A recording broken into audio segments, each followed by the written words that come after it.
Yo les bros, bienvenue sur Spatule Bro, je suis le chef et on se retrouve aujourd'hui pour la petite review hebdomadaire de Bleach, The Thousand Year Blood War, la guerre sanglante 2000 ans, partie 2, avec cet épisode 4, bon qui était sympathique au demeurant, mais j'ai quand même quelques petites carabistouilles à dire dessus.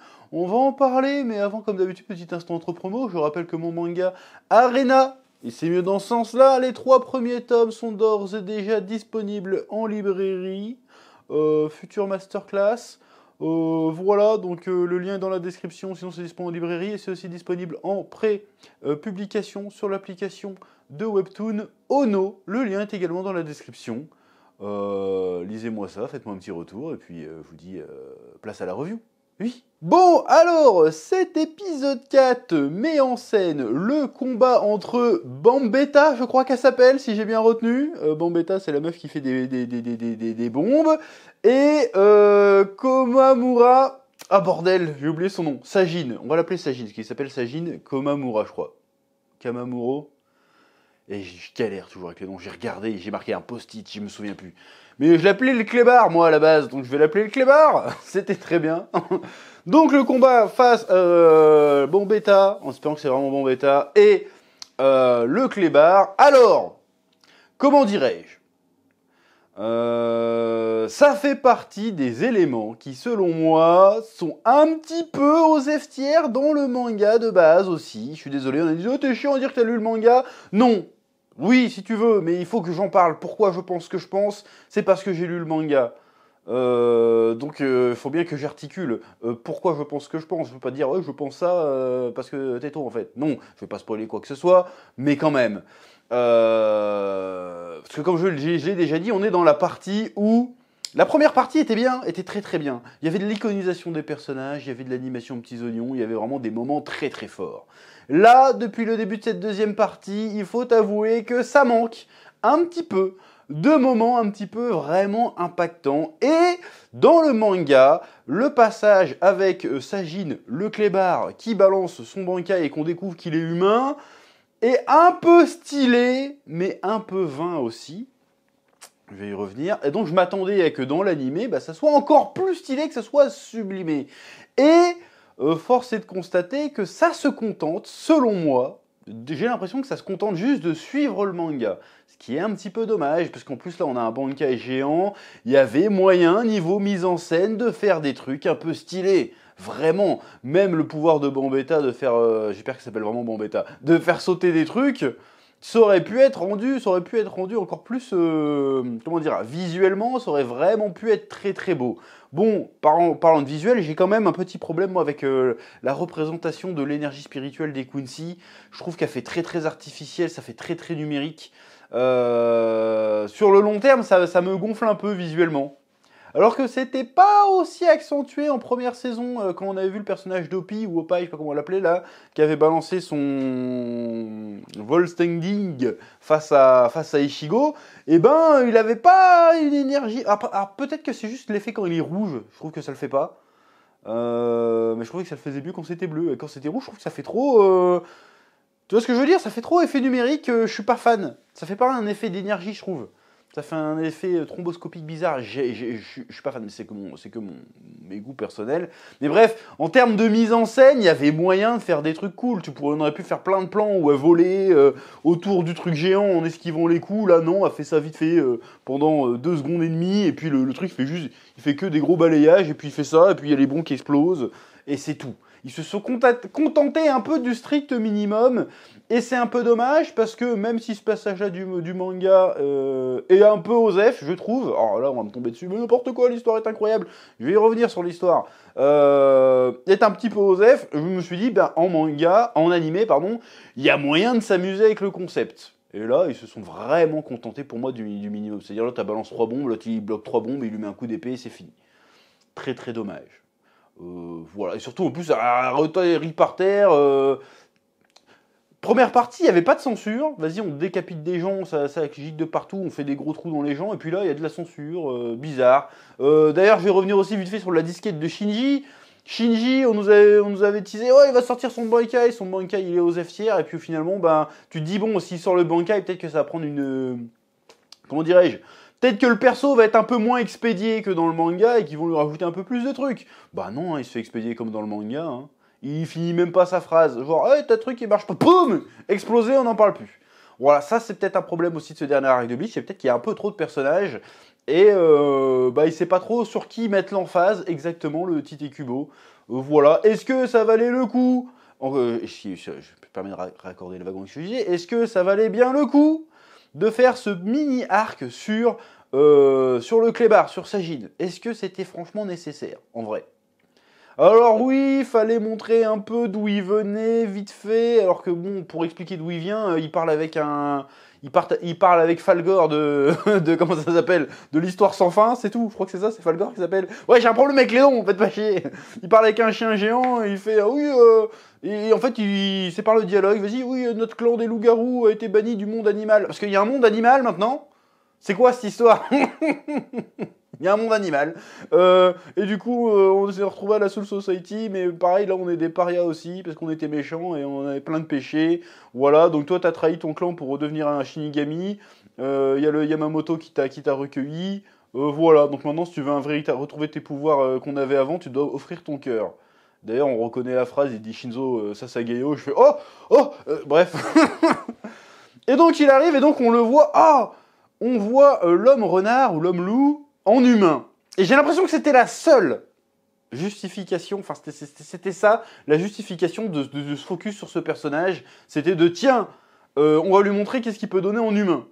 Tout comme j'ai l'impression que ça va être un peu ça, c'était un peu ça aussi avec Shinji. Viens, on va montrer son Bankai, ce qu'on l'avait pas montré dans le manga, j'ai pas eu le temps, et là c'est pareil, mais dans le manga c'était du coup, tiens, on va montrer ce personnage-là, à quoi il ressemblerait s'il était humain. Sauf qu'on s'en fout en fait. Et derrière, en plus déjà, j'ai un problème avec le plan de base. Là, on va dire que je chipote, mais je m'en bats les couilles, je chipote.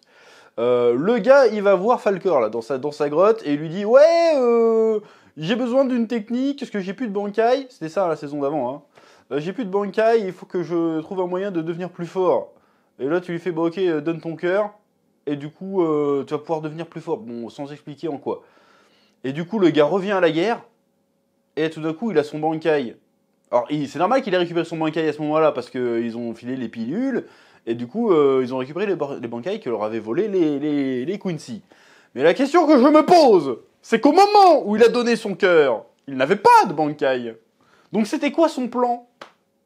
Voir c'est bon, je suis un humain, je viens, mais j'ai toujours pas ma technique. Heureusement que l'Uhara s'est pointé entre-temps et a refilé le Bankai. Parce que sinon, c'était quoi son plan de base?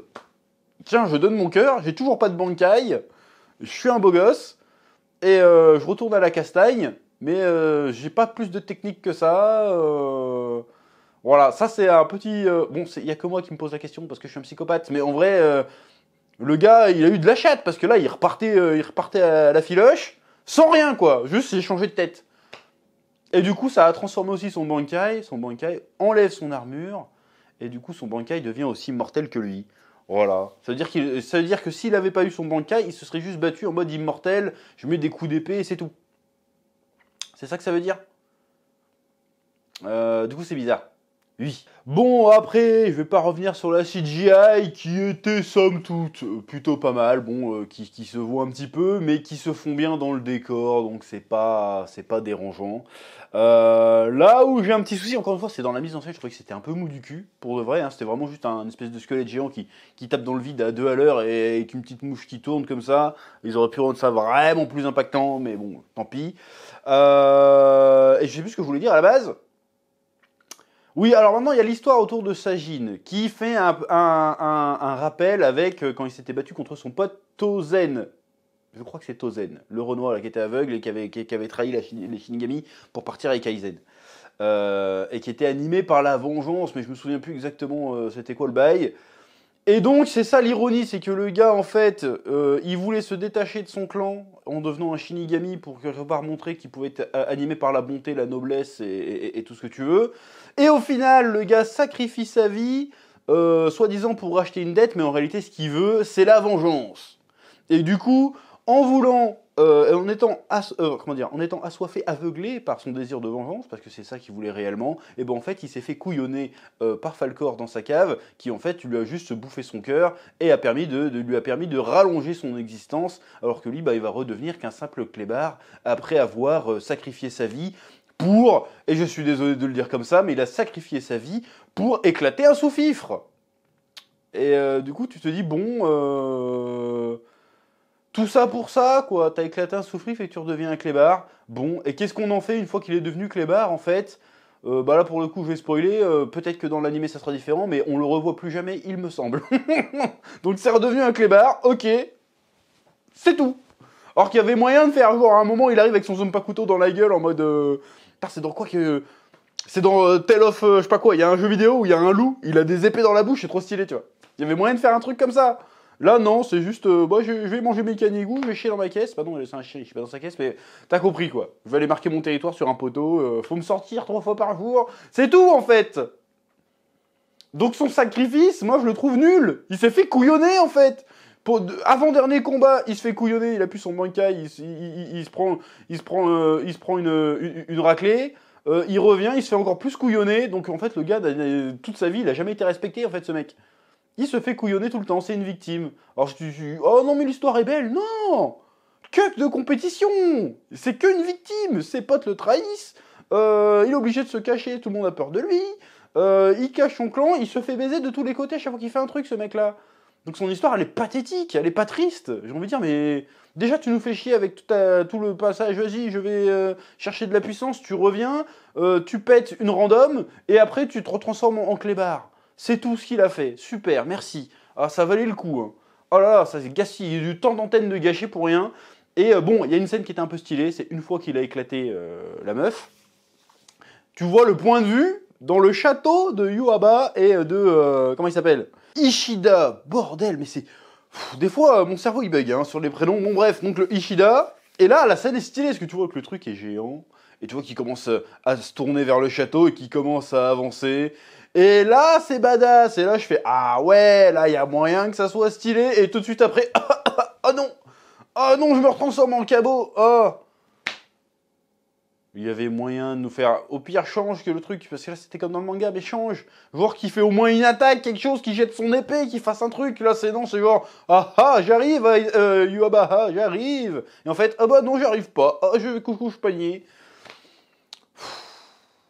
Il fait pitié ce perso, mais pas dans le bon sens du terme. Moi, il m'énerve, j'ai l'impression qu'il est là, mais que Tite Kubo n'a jamais su quoi en faire. Et c'est très dommage. Voilà. Oui. Bon, et puis il y a une deuxième partie à l'épisode qui est un petit peu anecdotique, hein, où tu vois les mecs de la bande à Kampachi, plus le second du Sajin, là, qui sont en train de se battre contre le Mister quelque chose, Mister Z, je crois qu'il s'appelle, un truc comme ça. Contre le catcher. Ils se font éclater et là l'animation elle arrête. Là ils se sont dit non mais c'est bon on va pas faire de l'animation, on va juste faire des translations de calques, ça va passer. Oh, sauf qu'on l'a vu. Hein. Bon j'ai vu qu'est-ce qui se passe là? La première saison c'était masterclass de A à Z et là vous me mettez des translations, là c'est quoi cette histoire là? Enfin bref. Donc combat Osef, pareil. Et là il y a 2 capitaines qui arrivent. Dont l'autre j'ai oublié son nom mais le gars il arrive en mode un peu... une scène qui rappelle un peu Don Flamingo et Luffy pendant Dressrosa, quand il empêche l'autre de piétiner la tête de l'eau. Il arrive et fait non, avec son pied comme ça, un peu en mode Yakuza, un peu en mode Furio, qui était plus stylé. J'ai oublié le nom du gars qui a des gants de boxe là, en guise de Zanpakuto. Et l'autre qui arrive avec ses francs-freluches là. Bon! Encore une fois, là, la mise en scène, quand ça arrive, est plutôt stylée avec la musique. Par contre, il y a un truc où la série ne déçoit pas, c'est le niveau musique, c'est incroyable hein, pour l'instant. C'est stylé, c'est badass. Mais on va voir ce qu'ils vont en faire hein, dans le prochain épisode. Parce que, moi j'ai lu le manga, j'ai juste faire, voilà. Moi à partir de ce moment-là, dans le manga, j'ai fait, voilà. C'est tout ce que je vais dire. Et le vrai truc intéressant, même s'il force sur le bail... Non, attends, je grille les étapes. Il y a quand même 2 trucs où ils abusent du bail. C'est le délire avec la barrière qui empêche Yugo, je crois, d'attaquer le nouveau capitaine. J'ai encore oublié son nom, je suis désolé, on s'en fout. Et la meuf à lunettes qui fait des sorts. Ça fait 4 épisodes, vous nous faites le coup de la barrière. C'est bon, quoi, vous nous faites chier, là. Là, ça va. Vous arrêtez de forcer. Surtout qu'à chaque fois, c'est boum, boum, j'arrive pas à rentrer. Ah si, j'arrive. Ah non, il faut que j'aille faire autre chose, en fait. Et le gars revient avec, hey, cette fois-ci, je vais passer. Ah zut. Ah bah non, faut... Ah, c'est l'heure du thé. Faut que je reparte. C'est bon. Pourquoi vous nous faites ça à chaque épisode? Là, c'est pour remplir. Là, vous nous prenez pour des cons. Vous nous prenez pour des cons. Et pareil, là où vous nous prenez pour des cons, c'est le côté... l'entraînement d'Ichigo se passe en scène post-générique. Vous êtes pas Marvel, bande de bâtards. Vous faites quoi, là? Vous faites quoi? C'est frustrant. Il y a 3 épisodes, on l'a juste vu marcher. Hop, petit indice supplémentaire. C'est bon. Faites-nous la scène une bonne fois pour toutes, qu'on n'en parle plus. Ça se voit que vous voulez gagner du temps. Et ça m'énerve. Vous reprenez les défauts qu'il y avait avant. Pourquoi on a tous lâché l'anime Bleach à l'époque? Exactement pour ces raisons-là. Exactement pour ça. Parce que vous nous émarnez pendant 3 heures pour des trucs qu'on s'en fout, en fait. Alors je dis pas que l'entraînement d'Ichigo n'est pas important, parce qu'il n'est pas dans le manga pour le coup. Donc c'est intéressant. Mais c'est pas 30 secondes par 30 secondes. C'est bon, en fait. Faites un épisode complet là-dessus et qu'on n'en parle plus. Là, c'est vraiment la douille. Et j'aime pas, quand je vois que je me fais douiller, j'aime pas me faire douiller. Si tu veux me douiller, endors-moi un petit peu. Voilà. Sois discret, fais ça bien. Là, tu me douilles pour rien, là. Là, je vois la douille arriver, ce n'est pas agréable. Normalement, une bonne douille, tu la sens pas passer. Là, je la vois venir, je la sens passer, et ce n'est pas agréable, encore une fois. C'est relou. Bon, une fois que j'ai fait ma complainte, le truc qui je trouve intéressant avec... là, on nous a révélé un peu en quoi consistait cet entraînement. Donc, il doit traverser un chemin, et au fur et à mesure, si j'ai bien compris, qu'il avance dans le chemin, il reçoit le poids et les flashbacks, et on dirait aussi les pouvoirs du Soul King, c'est-à-dire, on ne parle pas du rappeur, on parle bien sûr du, comment dirais-je, du roi des âmes, donc le roi spirituel, hein, le roi le roi des Shinigami, on va dire. Bon, ça c'est un truc qui avait été totalement éclipsé du manga. Alors apparemment ça avait été expliqué dans les romans à côté, mais moi je lis des mangas. Hein. Quand je lis un manga, c'est pour... Je veux que les infos principales soient dans le manga. J'en ai rien à péter que ce soit dans un roman. Je m'en branle. Hein. Donc moi si ce n'est pas dans le manga, ça n'existe pas. Point barre. C'est tout. C'est tout. Ah c'est tout. Moi c'est pas négociable. C'est pas dans le manga, ça n'existe pas. Bref. Donc là ça va être intéressant. On va peut-être un peu nous expliquer un petit peu le pouvoir d'Ichigo. Chose qui encore une fois n'est pas expliquée dans le manga. Alors il a une nouvelle épée stylée, c'est tout. On sait pas ce qu'elle fait. Alors que l'essentiel des Bankai et des Shikai, si je dis pas de bêtises, des Zanpakuto, c'est qu'ils ont un effet particulier. Alors que le Bankai d'Ichigo, arrivé à la fin du manga, tu sais toujours pas ce que c'est. Donc là, peut-être que ça va être un petit peu plus expliqué, peut-être même que la scène où le capitaine général, j'ai oublié son nom, encore une fois, on s'en fout, et aller voir les potes d'Ichigo en disant ah, peut-être qu'il reviendra pas. Bon, peut-être que ça va être expliqué par rapport à ça. Donc je suis très curieux de voir où ça va aller. Et pareil, à la fin, il arrive dans l'entraînement suivant, ce qui a l'air d'être ça, où il va chez la meuf qui fait des kimonos. Donc on va voir. Mais pareil, encore une fois, cette histoire de kimono, on a vu que Rukia et Renji avaient eu des nouveaux kimonos aussi. Bon, ça n'avait pas été spécialement exploité. Hein, voilà. Donc est-ce que là ça va être exploité avec Ichigo? On va voir, hein. On va voir, mais c'est juste pour lui donner une tenue stylée pendant 3 secondes, et puis après il reprend sa tenue normale, je vois pas l'intérêt du bordel. Voilà, c'est tout ce que j'ai à dire là-dessus. Hein, on verra bien. Oui. Bref, donc un épisode en vrai qui était sympathique, mais sympathique, j'ai envie de dire sympathique, c'est pas assez. Voilà, alors là, je crois qu'on est en droit d'attendre de l'exceptionnel. Je crois qu'on a le droit d'être grisé. Je crois qu'on a le droit d'avoir un truc de haute qualité depuis le temps qu'on attend. On paye un abonnement Disney+. Régalez-nous, quoi. Régalez-nous, c'est tout ce qu'on demande. Là, pour l'instant, j'ai l'impression qu'on est un peu en pilotage automatique et qu'en plus, on nous glisse des douilles pour allonger la durée des épisodes. Mais après, je comprends, parce que s'ils divisent vraiment en 4 parties et que tu fais un parallèle avec les différentes parties de cet arc dans le manga, y a de bonnes chances qu'il se passe pas grand-chose cette partie-là. De significatif, j'entends. On verra bien. En tout cas, selon mes critères à moi. Hein, j'imagine qu'il y a certains, ils ont d'autres critères et ils vont dire waouh, incroyable, génial, je joue. On verra. Bref, c'est tout ce que j'avais à dire. Comme d'habitude, je te laisse le soin de mettre un petit pouce bleu. Je te laisse le soin de mettre un petit commentaire pour me dire ce que tu as pensé de cette review, si tu es d'accord, pas d'accord, ou juste un petit commentaire d'encouragement pour le référencement, ça fait plaisir. Et je vous dis à très vite sur Spatule Bro pour de nouvelles vidéos. Oui.